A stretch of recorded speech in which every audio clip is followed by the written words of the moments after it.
जननीं शारदां देवीं रामकृष्ण जगद्गुरु पादपद्मे तयो श्रुत्वा प्रणमामि।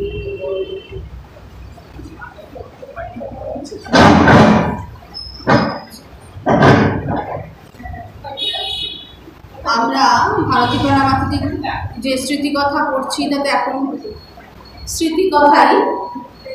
তো আজকে যার স্মৃতিকথা আমরা আলোচনা করব তিনি এতদিন যাদের স্মৃতিকথা আলোচনা করেছিলাম মোটামুটি তারা কেউই আর এই মর্তলোকে নেই, কিন্তু যার কথা আজকে যিনি আজকে লিখছেন, যার কথা আমরা পড়ছি, তিনি এখনও আমাদের মধ্যে আছেন। বরিষ্ঠ সন্ন্যাসিনী মাতাজি প্রব্রাজিকা জ্ঞানদা ব্যানার্জি। তিনিও দক্ষিণ ভারতীয় শরীর।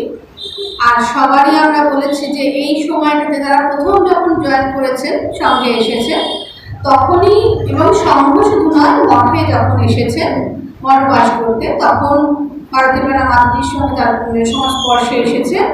আর তার সঙ্গে ঘনিষ্ঠভাবে যোগাযোগটা করছেন যখন মঠের ঠাকুর ঘর করছে।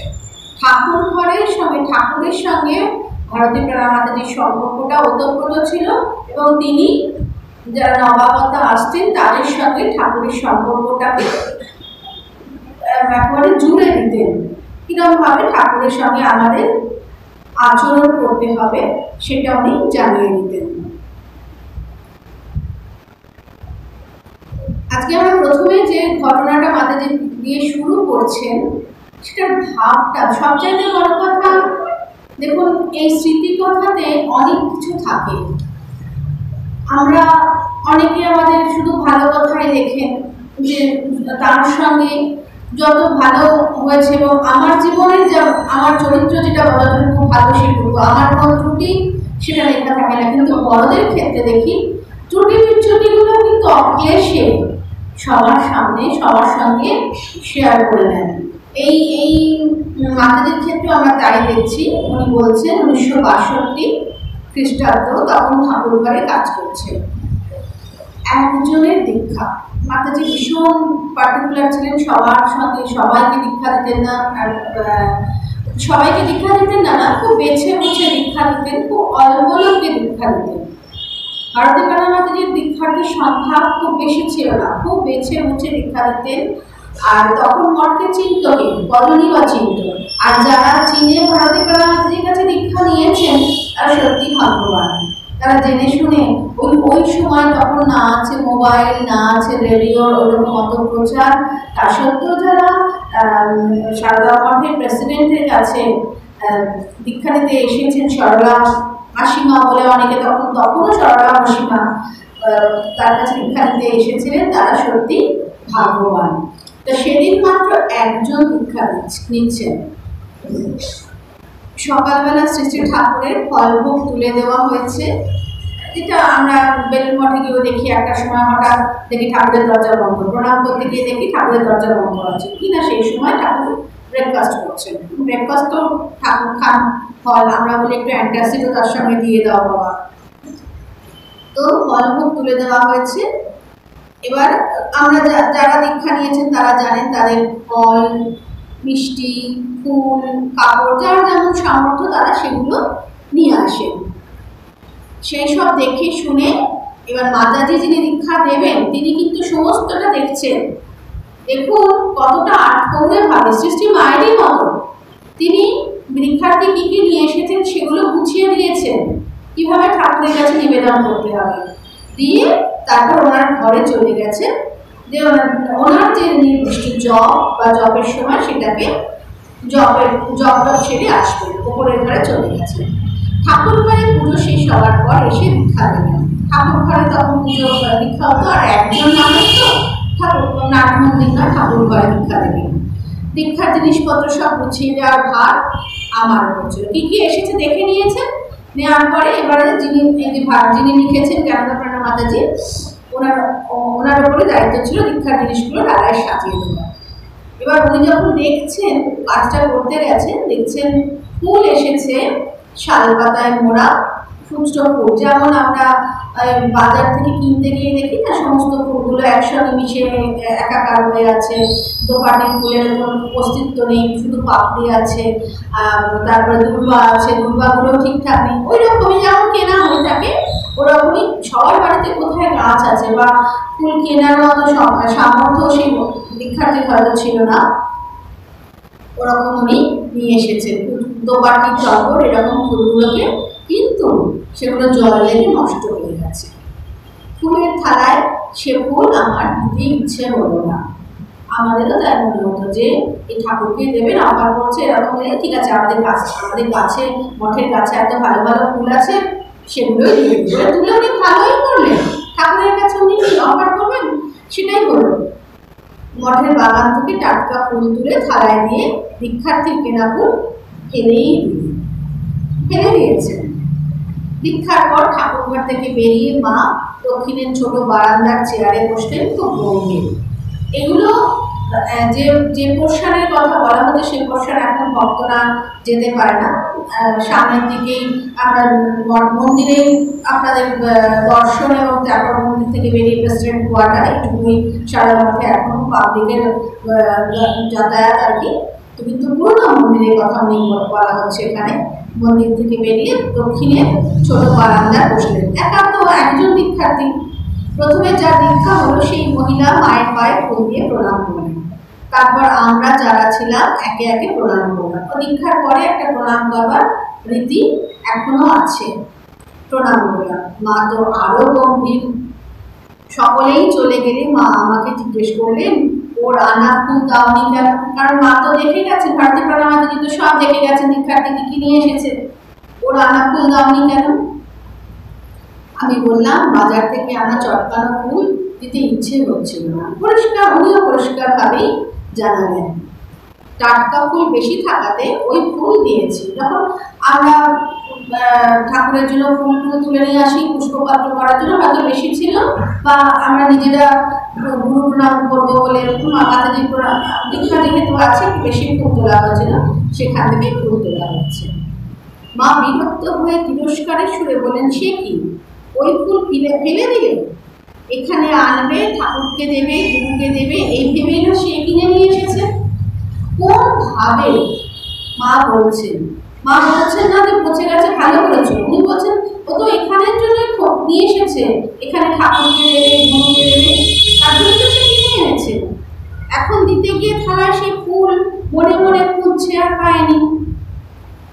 আমরা ভাবি না, আমরা কিন্তু আমাদের যখন যা ইচ্ছা হয় করি, যা ইচ্ছা হয় বলি, কোন মানুষের কাছেও যা আমরা আমাদের যা কিছু বলেও দিই, সে মানুষ যাকে বলছি তার কতটুকু কষ্ট হচ্ছে না হচ্ছে সেটাও চিন্তা করি না, তার মুখের দিকে তাকাই না। আমার মনে এসেছে আমি বলে দিলাম।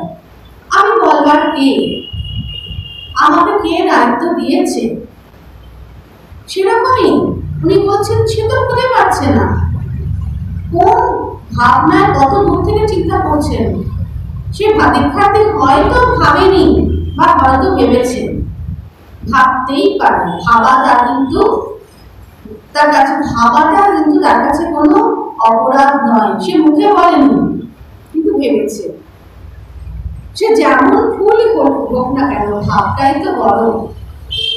যে আমরা কিন্তু সে মালা খারাপ হয়েছে ফেলে দিলাম, কিন্তু একবার ঠাকুরকে দেখিয়ে পড়াতে হয়তো পারছি না, বা অনেক সময় সেটাকে বেদিতেও রাখা যায়, বা একটা ছোট থালায় করে সেটাকে গুছিয়ে আমরা রাখতে পারি। আমাদের নির্ভয় প্রণামাদি যিনি একজন, ওনার সঙ্গে আমরা বই পড়তে ওনার নাম পেয়েছি সুশ্রীদি, উনিও এরকম শেখাতেন। ফুলগুলো যখন বাস করা হচ্ছে বা ফুলদানি হচ্ছে, ফুলদানি থেকে রজনীগন্ধা বিশেষ করে খসে পড়ে যাচ্ছে, সেইগুলোকে তুলে তোমরা মাটিতে করে দাও, কারণ ওদেরও নিঃশ্বাস আছে, ওদেরও আশীর্বাদ আছে, ওরাও ঠাকুরের পায়ে যেতে চায়, ওদের আশীর্বাদ পেলে আমরাও ঠাকুরের কাছে যেতে পারবো। কারণ শেখাচ্ছেন জগতের কারোর কোনো যে প্রতিটা জিনিসের মূল্য আছে, এটাই শেখাচ্ছেন যে ওদের আশীর্বাদ, ওদের নিঃশ্বাস, ওরা যদি নিঃশ্বাসটা যদি মানে দীর্ঘশ্বাস ফেলে যে দেখো আমি পেলাম না, আমাকে সরিয়ে দিল, আমাকে ডাস্টবিনে ফেলে দিল, এই নিঃশ্বাসটুকুও কিন্তু আমাদের ঠাকুরের কাছে যাওয়ার জন্য খুব একটা ভালো লক্ষণ হবে না। আমাদের ওইভাবে অতি সন্তর্পণে চলতে হবে। কারোকে কোনো রকম আঘাত, মানুষকে তো নয়, পশু পাখিকেও নয়, এমন করে ফুল যেটা ডাল থেকে ঝরে পড়ে গেছে তাকেও ওইভাবে তুলে তাকে সাহায্য, তার জীবন তো সার্থক করতে সাহায্য করলে সে আমাকে আশীর্বাদ করছে, আমার জীবনটাও আমার একটু উত্তরণ হবে। বলছেন শ্রী ভগবান ভাবটাই গ্রহণ করেন, বস্তুকে নয়। সে ভক্তটি কি মনে করে কতটুকু তার সামর্থ্য সে অনুযায়ী সেটা কিনে নিয়ে এসেছে, কত ভেবে চিন্তে কিনেছে, ওটাকেই দেখছেন। বস্তুটা খারাপ হলো কি মন্দ হলো সেটার দিকে কিন্তু জনার্দন, ভাবগ্রাহী জনার্দন দেখেন না, সেটা উনি শেখালেন আমাদের। এবং এই মাতাজিও কিন্তু অক্লেশে এটা আমাদের জানিয়ে দিলেন যে দেখো আমারও ভুল হয়েছিল এবং এটা হতেই তো পারে, আমাদের সাধারণত আমরা এরকমই করে থাকি। কিন্তু মাতাজির এই বইটাতে উনি নিজে লেখাতে এবং ভারতের পর আমাদের কি ভাবতেন এটা জানাতে কিন্তু আমরা পরবর্তীকালে কোনো জিনিস আসলে এভাবেই ঠাকুরকে অনেক সময় করে থাকি। একটু সবাই সব জিনিসটা চিনতে পারে না, হয়তো বাসি মালায় চলে এসেছে, সেটা কিভাবে বাসি মালা তো পড়ানো যায় না ঠাকুরকে, তখন আমরা ওইভাবে ঠাকুরকে অফার করে সেটাকে নামিয়ে দিই।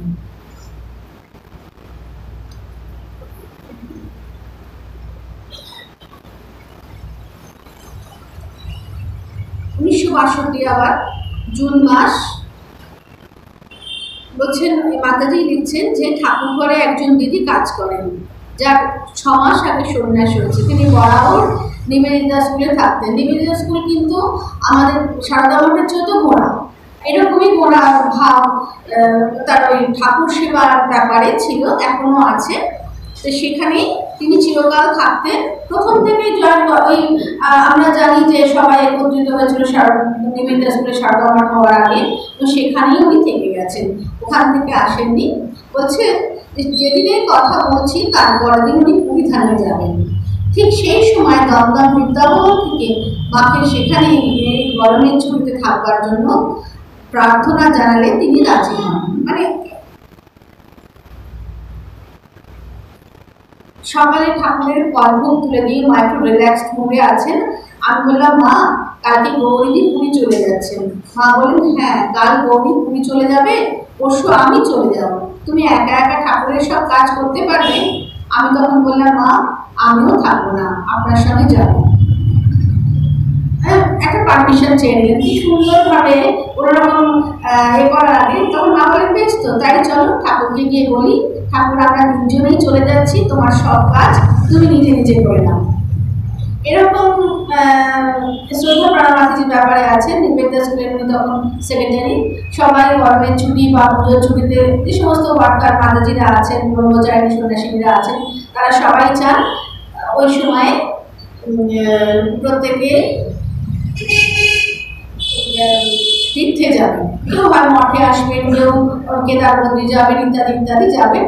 তো মাতাজি এত ছিলেন যে বলছেন হ্যাঁ হ্যাঁ সবাই চলে যাও। ঠাকুরের যিনি গেটে আছেন একজন ভদ্রলোক, সে ঠাকুরের আরতি করবেন, আর একজন যে রান্না করে সে ঠাকুর পুজো করবে। মানে ব্যাস ওই একটা কথাতেই সবাই চুপ, যে না ওরকম ভাবে যাওয়া যাবে না। কেউ চিন্তা না করে সবাই মাতাজির কাছে তাদের অনুমতির জন্য এসে গেছে, আমি এখানে যাবো সেখানে যাবো। তো সেখানে মাতাজি ওইটুকু বলে বুঝিয়ে দিলেন ঠাকুরের চিন্তাটাও তোমাদের করা উচিত। এখানে সেটা দেখুন, বলছেন চলো আমরা তিনজনে কি বলি, আমরা তিনজনেই চলে যাচ্ছি, সব কাজ তুমি নিজে নিজে করে নাও। বলেন কথাগুলি এমনই বালিকার মতো বলে উঠলেন যেন ঠাকুর সেই মুহূর্তে তাঁর খেলার সাথী আর আমাদেরই মতো তার সামনে বর্তমান। আর ঠাকুর যেন সামনে সত্যি সত্যি আছেন। এভাবেই তিনি মাতাজি বললেন কেন্দ্রপ্রাণজিকে যে চলো এরকমভাবে বলি, ঠাকুর পারমিশন দিন, ঠাকুর করে নেবেন, তাহলে আমাদের কোনো সমস্যা নেই।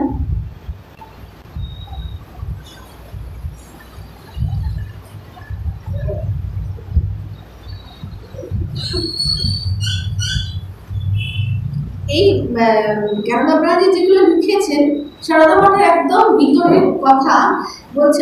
অনেক সময় হয় আমরা জানি যে শীতকালে গরমকালে ঠাকুরের বেলুড় মঠের ক্ষেত্রেও হয় যে 8:30টায় ঠাকুর ঘর খুলবে, আর মায়েদের মা গম্ভীর রাজা মহারাজ স্বামীজির ঘর বোধহয় 9:30টায় করে, ঠিক আমার এরকম মনে নেই এখন।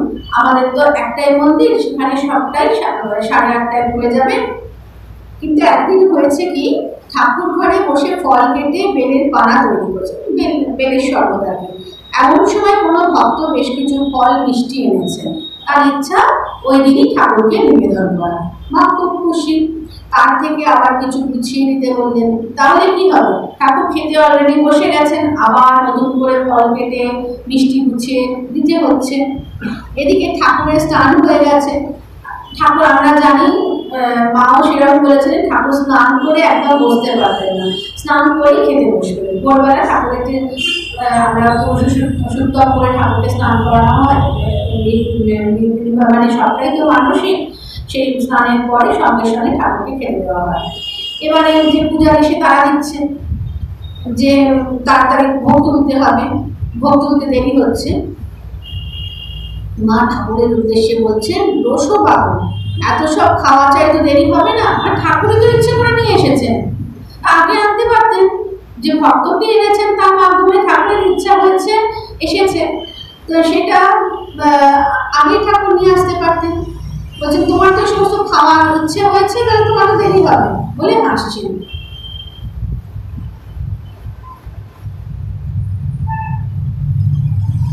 বলছেন একদিন মার্শালে কালীবাড়িতে পুজো দিতে গেছিলাম। কালীবাড়ি মানে দক্ষিণেশ্বরে ভবতারিণী মায়ের। প্রতি শনি মঙ্গলবার ভারতীপাড়া মাতাজি মঠে থাকলে যেতেন। যতদিন উনি পেরেছেন নিজে নিজে গেছেন, খালি পায়ে ছাতা ছাড়া গেছেন, তো পুজো দিতে গেছেন। রিক্সা, এবার ফেরার সময় রিক্সা ফিরছেন, তখন ভাড়া ছিল 6 আনা, হাতে খুচরো ছিল না, একটি আদুলি ছিল, সেটা দিয়ে দিতে চেয়েছিলাম, মা তা করতে দিলেন না, ভাঙিয়ে 6 আনাই দেওয়ালেন। মানে মায়ের কাছে হয়তো পয়সা ছিল, সেটা ভাঙিয়ে আদুলি থেকে। আমি ভাবলাম 2 আনা বেশি দিলে কি হতো, গরিব মানুষ, উনি একটা সম্ভ্রান্ত বাড়ি থেকে সদ্য এসেছেন, সেই জন্য ওনার মনে হচ্ছে গরিব বা রিক্সাওয়ালা 2 পয়সা বেশি পেত, কি হয়েছে। মঠে এসে মা বোঝালেন, হাতে পয়সা আছে বলে কোনো জিনিসের বাজারের দাম চলতি যা দাম বা চলতি যা ভাড়া তার চেয়ে বেশি দেওয়া উচিত নয়। সেরকম করা মানেই দাম বাড়িয়ে দেওয়া। যদি একবার 8 আনা পায়, সেই রিক্সাওয়ালা সকলের কাছ থেকে তাই চাইবে, আর সব রিক্সাওয়ালারা তার সঙ্গে যোগ দেবে, এতে সাধারণ মানুষের অসুবিধা হবে। একজন বড় রাজনৈতিক নেতার চাইতে কম চিন্তা উনি করলেন না, কিন্তু একটা ছোট্ট ঘটনা থেকে। আমরা জানি যে যখন বিধান রায় ছিলেন আমাদের মুখ্যমন্ত্রী, তো ওই সময় বোধহয় 5 আনা না কত আনা ঠিক আমার মনে নেই, মানে 5 পয়সা কি 10 পয়সা ট্রামের ভাড়া বেড়েছিল। দিনের পর দিন ট্রাম পড়ছে, বাস পড়ছে, প্রচন্ড আন্দোলন তখন, কারণ সাধারণ মানুষের হাতে বাংলাদেশে সবসময় পয়সার অভাব, পয়সা নেই। সেখানে মাতাজি কিরকম ভাবে বলছেন, আর সেই পয়সায় ওরা সুযোগ পাচ্ছে, মানে শুধুমাত্র রিক্সা ভাড়া বাড়বে না, তার সঙ্গে আরো সব কিছু বেড়ে যাবে। কোথায় চিন্তা করলেন কিরকম। আর উনি নাকি বললেন, আমি তো পড়াশোনা করিনি, আমি কিছু জানি না, আমি কি করে সারদা মঠের দায়িত্ব নেব। শঙ্করানন্দজি বলেন যে আমি যদি পারি তুমিও পারবে। তো এটা কি কম পড়া, কম চিন্তা করা, যে একটা ছোট, ঠিক আছে বাবা, আমরা অনেক সময় টিপস বলে দিয়ে দিচ্ছি, আমরা হোটেলে খেতে গিয়ে সেটা হচ্ছে তো, ওই তো যে একটা পয়সা রেখে দেওয়া হয়, ওটা দিতে হবে। কিন্তু উনি কি বলছেন, এটা যদি আমরা করি, প্রথমত ওদের লোকটা বেড়ে যাচ্ছে, আমাদের কোনো অধিকার নেই, কোনো অধিকার নেই কারোকে লোভী করে তোলার, তারপরে তার চরিত্র বদলে যায়। অথচ আমরা জানি এই গরিব মানুষদের মধ্যে মনুষ্যত্ব আছে, ওরাই কিন্তু সমাজকে বয়ে নিয়ে যাচ্ছে, তারাই কিন্তু মানুষ।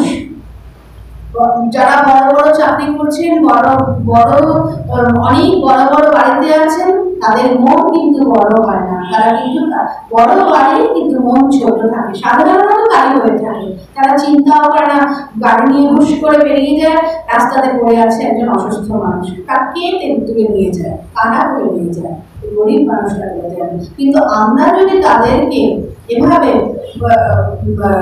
লোভী করে তুলে, যেটা আমরা উত্তরপ্রদেশের আমরা যখন দেখেছিলাম ইয়েতে কেদারগৌরীর ডিজাস্টারের সময় মানুষকে কিরকম ভাবে সাহায্য করার পরিবর্তে কত মানুষকে কতভাবে হয়তো একটু সাহায্য করলে বেঁচে যেত, কিন্তু তাদের সাহায্য না করে তার জিনিসপত্র চুরি করেছে। যখন ওইভাবে ডিজাস্টারটা হয়েছিল, বন্যা এসেছিল, হ্যাঁ, আমরা কিন্তু ওই গাড়োয়ালের পবিত্র মানুষগুলোকে নষ্ট করে দিয়েছিলাম, আমরাই দিয়েছিলাম আমাদের একটু সুবিধার জন্য তাদেরকে এরকম ভাবে সাহায্য করে। এটা সাহায্য করার কথা না। তো মাতাজি এরকম ভাবে বললেন যে সাধারণ মানুষ এতে অসুবিধা ভোগ করবে।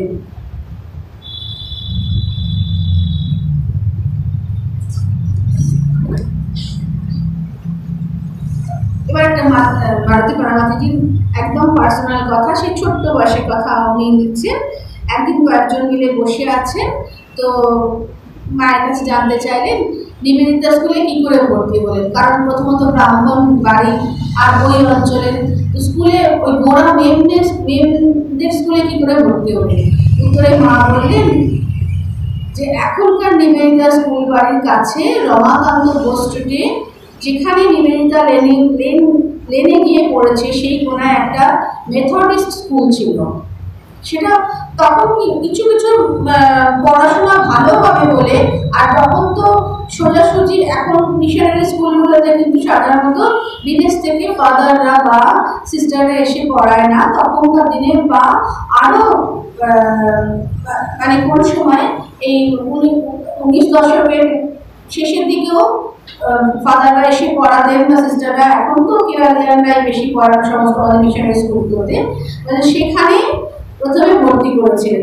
সেখানে আমি গিয়ে নিজেই গিয়ে ভর্তি হয়েছে মেথড স্কুলে। বাড়ি থেকে স্কুলে যাতায়াতের পথে সিস্টারের স্কুল ছিল।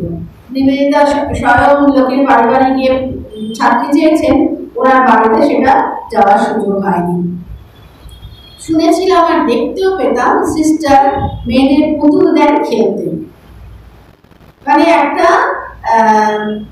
এখন অনেকেই বলছেন যে বাচ্চাদের পড়াতে গেলে বা কিছু করতে গেলে ঘুষ দিতে হয়, তো তখনও কিন্তু এরকম সিস্টার বাচ্চাদের পড়াতে গেলে বা স্কুলে আনতে গেলে এই পুতুল সাজিয়ে রাখতেন যে তোমরা, আর তখন মেয়েদের তো একটা ভীষণই আকর্ষণ ছিল পুতুল খেলা, তো সেই পুতুলগুলোকে উনি সাজিয়ে রাখতেন, একটা আলমারিতে পুতুলগুলো থাকতো, আর মেয়েরা যেমন ইচ্ছে সেখান থেকে পুতুল নিয়ে খেলতো, যে যার মতো খুশি মতো পুতুলগুলোকে বের করতো, খেলে আবার ছড়িয়ে যেত। সিস্টার আবার সেগুলোকে শুরু হলে স্কুল শেষ হয়ে গেলে উনি অপচয় পছন্দ করতেন না, কিন্তু ছোট মেয়েদের কিছু করতেন না, নিজের হাতে সেগুলো আবার আলমারিতে তুলে রাখতেন। বলছেন আমি আর একটি মেয়ে নিজেদের স্কুলে যাতায়াতের সময় সিস্টারের স্কুলে ঢুকে পড়তাম। তখন অত নিয়ম কানুন নেই যে ও তুমি তো স্কুলে পড়ো না কেন আসছো, স্কুলে যেতে দেরি হতো, আর ঢুকে শুধু পড়তেন না, ওই পুতুল নিয়ে খেলতাম। এমনই দেখো কেউ কিন্তু কিছু বলতো না, তুমি আমাদের স্কুলে মেয়ে না কেন ঢুকেছ, ইউনিফর্ম তো ছিল না, আর বন্ধু ওই ক্লাসের সবাই তো ওই পাড়ারই মেয়ে, তারাও কেউ কিছু বলতো না, কত লিবারেল কিন্তু তখন। বলছেন যে আমাদের একজন দিদিমণি সিস্টারের স্কুলে ঢুকতে বারণ করলেন, বললেন যে ওই স্কুলে যাবে না, ওই স্কুলে তো স্বামীজির ইচ্ছে অনুযায়ী ভারতীয় পদ্ধতিতে শিক্ষা দেওয়া হতো, সেই জন্য ইংরেজরাও সিস্টারকে ভালো চোখে দেখতো না। বলছেন তবে কিছুই কাজ হলো না, আমরা যেমন যাওয়ার তেমনই যেতাম। তাই একদিন আমাদের দিদিমণি রাগ করে আমাদের দুজনকে ছুটির পর একটা ক্লাস ঘরে বেঞ্চের উপর দাঁড় করিয়ে আটকে রেখে দিলেন। বেশ বড় শাস্তি, ছুটির পর আটকে রাখলো, সবাই বাড়ি চলে গেল, স্কুলের ঝি মেয়েদের পৌঁছে চলে গেল। এবার স্কুলে যিনি কাজ করেন তিনি মেয়েদের পৌঁছাতেও চলে গেল। আমরা দুজন চুপচাপ দাঁড়িয়ে আছি। আমার বন্ধুটি কাঁদতে শুরু করলো। আমি তাকে ধমকে বললাম, কাঁদছিস কেন? দেখবি ঝি মেয়েদের পৌঁছে দিয়ে এসে আমাদের খুলে দেবে। কতটুকু মেয়ে তখনও সিস্টার স্কুলে ভর্তি হননি। তখন থেকে তিনি কিন্তু তার একটা কন্ট্রোলিং পাওয়ার আছে, একটা আত্মসম্মান আছে। কাঁদবো কেন? আত্মসম্মানের জন্য উনি বলছেন, আর কাঁদবো কেন, ঠিক ব্যবস্থা হয়ে যাবে। আর তারপর খুলে যখন দেবে আমি আর এই স্কুলে পড়বো না। তারপর দিন সিস্টারের স্কুলে ভর্তি হয়ে গেলাম। নিজে নিজেই তখন ডিসিশন নিয়ে নিয়েছেন যে যখন জি এসে খুলে দেবে, মানে যিনি আমাদের হেল্পার টিচার, সে যখন এসে খুলে দেবে তখনই যখন খুলে দেওয়ার পর আমি আর এই স্কুলে আসবো না। তারপর বাড়ির লোককে বলে উনি সোজা সিস্টার নিবেদিতা স্কুলে সিস্টারের কাছে গিয়ে আমরা সিস্টারের এখন যে মিউজিয়াম আছে সেখানে সিস্টার নিজের নাম অ্যাটেন্ডেন্স কাটতে উনি সব ছাত্রীদের নামের পাশে তাদের সমস্ত বংশ পরিচয়, তার কিরকম অসুস্থতা, তাকে কিরকম কিভাবে সাহায্য করতে হবে, পড়াশোনায় সে কেমন, এত সুন্দর করে লেখা আছে। সেরকম ভাবে এখনো নিবেদিতা স্কুলে মেনটেন করা হয়। তো ভারতী প্রাণা মাতাজির নামও সিস্টারের নিজের হাতে লেখাতে সেই অ্যাটেন্ডেন্স খাতাতে লেখা আছে। আবার আরেকটা গল্প উনি বলতেন, কত ছেলে মানুষ, কত সরলতা। মানে ছোটবেলার আরেকটা গল্প বলতেন, বাড়ির সামনের গলি দিয়ে বেলুড় মঠের সাধুরা বলরাম মন্দিরে যেতেন বা ফিরতেন, অনেকে একসঙ্গে যেতেন। এটা ঠাকুরের সময় থেকেই গিরিশবাবু এই কাজটা করেছিলেন, যে খুব তাদেরকে অসম্মান করা হতো। পাড়ার ছেলেরাই, মেয়েরা কোথায় করতো এই সমস্ত না, বলছেন উনি করতেন, মানে মেয়েরাও ছিল। হাততালি দিয়ে বলে হতো পরমহংসের দল যাচ্ছে, প্যাঁক প্যাঁক, যেমন হাঁসেরা প্যাঁক প্যাঁক করে সেরকম ভাবে গিরিশবাবু যখন ছিলেন তখনও উনি করতেন। তো বলছেন আমিও ওদের সঙ্গে বলতাম, তখন কি আর জানতাম আমিও একদিন ওই দলেই যাব, আমিও পরমহংস দলেই যাব, তখন কি জানতাম? আমি ছোট বয়সে ওরকম করতাম।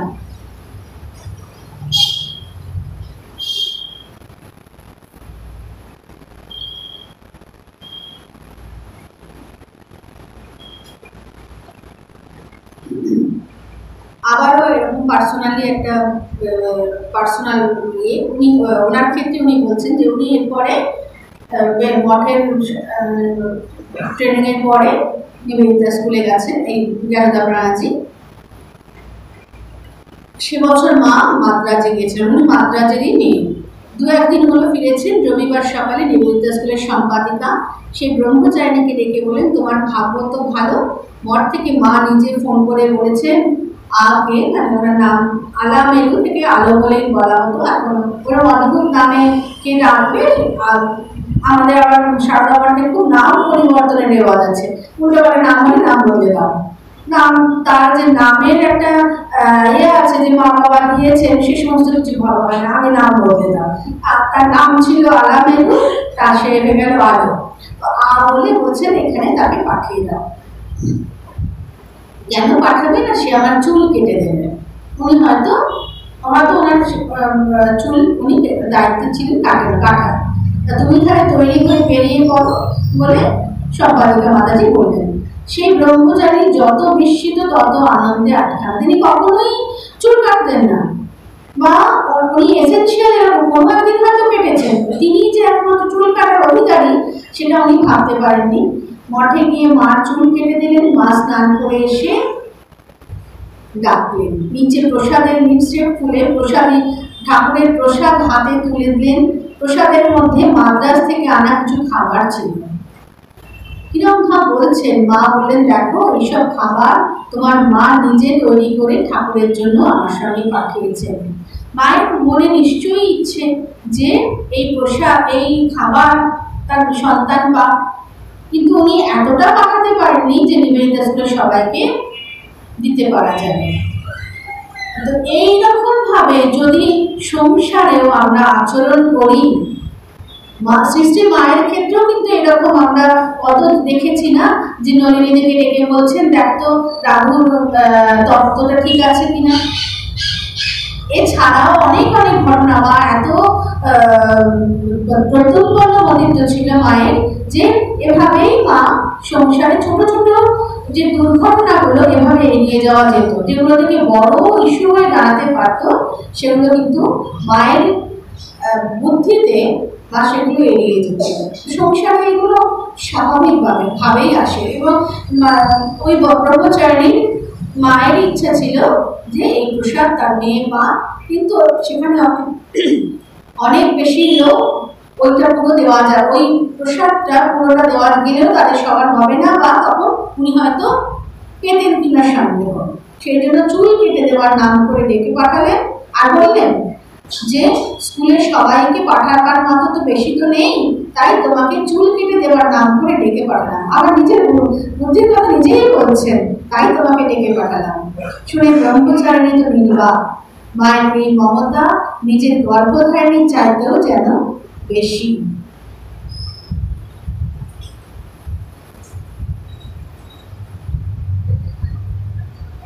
1969 খ্রিস্টাব্দে মার্চ মাস মা মাদ্রাজে গেছেন, সেখানকার ভক্তেরা মার জন্য খাবার করে আনেন। একদিন একজন মহিলা বেসন ও চালের গুঁড়ো দিয়ে তৈরি ভাজা মুরুক্কু এনেছেন। মুরুক্কু ছোট ছোট বাংলার মতো দেখতে, একরকম ভাজা ভাজা মিষ্টি। এখন আমাদের মানে মরফলে কিনতে পাওয়া যায়, মুরুক্কু নাম বলে পাওয়া যায়, এবং যথেষ্ট ভালো খেতে, বেশ ময়ান দিয়ে মুড়মুড়ে হয়েছে। মার যদিও বেশ কয়েকটি দাঁত পড়ে গেছে, তবুও সেই ভাজা খেতে কোনো কষ্ট হয়নি। পরের দিন আর একজন ওই একই রকম ভাজা এনেছেন, মানে ওটা বেশ পপুলার মুরুক্কু, তবে সেটি বেশ শক্ত। জল খাবার সময় মাকে আগের দিনের ভাজাটাই দেওয়া হয়েছে। মা খোঁজ নিলেন ওই খাবার কার আনা, জানালেন যে আজকে যেটা এনেছে সেটা দেওয়া হয়নি। জানছেন যে ভক্ত তো এসে বলেছে, যে ভাষাতেই বললো এবং সেটা যেভাবে ভাবুক, মা বুঝতেও পেরেছেন। তো মা যখন জানতে পারলেন যেটা উনি নিয়ে এসেছেন সেটা দেওয়া হয়নি, তখন আগের দিন এটা দেওয়া হয়েছে, মা সেটা ফিরিয়ে দিয়ে বললেন সেই দিনের নতুন শক্ত জিনিসটাই ওনাকে দিতে, এবং উনি সেটা কষ্ট করে খেলেন। দেখুন, প্রথম যে ভক্তের কথা, যিনি দীক্ষার সময় ফুল নিয়ে এসেছিলেন নষ্ট হয়ে যাওয়া, সেটার যেমন মূল্য উনি দিলেন, এবং আজকেও এখনো এতদিন পরেও 69 সাল সে একই রকম আমরা দেখছি যে উনি ওই মুরুক্কু, শক্ত মুরুক্কু, ওটা ওইভাবে দাঁতের ইয়েতে ভিজিয়ে ভিজিয়ে স্যালাইভা দ্বারা উনি সেটাকে খেলেন। জিজ্ঞাসা করায় বললেন, দেখো এরা তো আমি কিছু খাবো এই আশা করে এনেছেন, তাই একটু একটু মুখে দিন। সত্যই তো ওর খাওয়া তো রসনা তৃপ্তির জন্য নয়, ভক্তদের ভাব গ্রহণ করানোতেই তিনি সন্তুষ্ট। ভক্তরা খুশি হবে, ভক্তরা জিজ্ঞেস করবে কোনো না কোনোভাবে, যদি উনি জানতে পারেন ভক্ত যে মা তার খাবার খাননি, আমাদের ক্ষেত্রে কী হবে? কষ্ট হবে। আমরা যদি কষ্ট পাই, আমাদের তো সেরকমভাবে সব ভক্তই সমান, সেই জন্য মা ওটাকে ওইভাবে খেয়ে বলছেন যে উনি যাতে কষ্ট না পান, সেজন্য এভাবে আমি খেলাম, যাতে ওর মনে কোনো কষ্ট না হয়। মা আমাদের এতে অনেক কিছু কিভাবে শেখাতেন, যে ফুলদানি কি করে করা, ভাস, আমরা জানি ভাস করতে কি এমন শক্ত ব্যাপার, সবাই করতে পারে। যে ঠাকুর ঘরে কাজ শেখানোর ক্ষেত্রে দু চারটে কথা বলে আমি শেষ করছি। যেমন বলছেন যে একজন ভাস করেছে, সাধারণত আমরা যেটা করে থাকি যে পাতাগুলো পিছন দিকে পাতা দেওয়া হচ্ছে, ফুল সামনের দিকে, এবং ভালো ভালো ফুলগুলোকে আমরা সামনের দিকে সাজিয়ে ভাস করি। মা ঠাকুর ঘরে গিয়ে বলছেন, সে কি চারদিকে ফুল দাও তবে তো হবে, ঠাকুরের দিকে শুধু ডাঁটিগুলো, আমরা তাই করে থাকি, রজনীগন্ধার ডাঁটি বা জারবেরার ফুলগুলো সামনের দিকে সব মুখ, আর পাতাগুলো ডাঁটিগুলো সব ঠাকুরের দিকে। উনি ওরকমভাবে শেখাচ্ছেন সব দিকে ঘুরিয়ে ঘুরিয়ে ভাস করবে। এখানে তো সব দিকে ঘোরানো আছে। আমরা কিন্তু অনেক সময় আমরা যখন ছোট বয়সে ভাস করতে শুরু করি ওরকমভাবে।